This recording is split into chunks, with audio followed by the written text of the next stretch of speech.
Bueno, no sabemos quién es la persona que va al frente de esta comitiva, pero debe ser alguien importante porque van muchos de ustedes, mucha gente con traje. Bueno, eso es la visita de la Comunidad Valenciana en la provincia de Valencia. ¿Quién es y es el presidente de la Diputación, Alfonso Rus. Ah, bueno, de la Diputación. Que van aquí como si fuese el mismísimo príncipe de Asturias. Bueno, tan como el príncipe de Asturias no, pero es el príncipe de Valencia. ¿Usted, por ejemplo, quién es?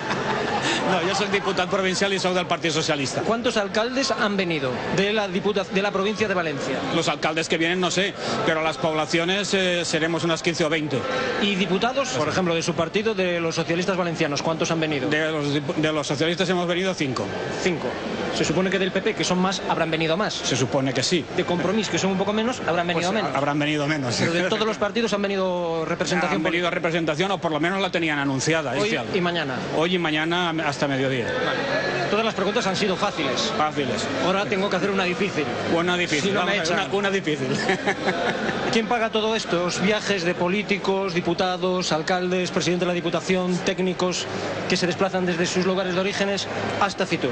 Bueno, pues todo esto, lógicamente, lo que es representación de la Diputación lo paga la Diputación paga a su vez los estantes de los diferentes pueblos y luego si vienen alcaldes o vienen técnicos de los ayuntamientos, pues los pagan sus respectivos ayuntamientos. Y en el caso de los diputados, que como ustedes... La Diputación Provincial. La Diputación Provincial. La Diputación. Nosotros generamos poco gasto, simplemente la estancia en el hotel esta noche y venir. La Comunidad Valenciana había pedido lo que le llaman el rescate, ¿no? Acudir al fondo de liquidez.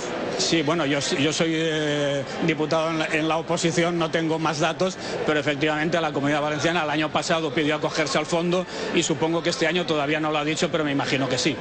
Pero pasta para viajar hay. Bueno, pasta para viajar escasa, pero la hay. Escasa para la hay. Señor diputado, ha sido usted muy amable. No me pierda el presidente, por favor. Muchas gracias. Vale, hasta luego.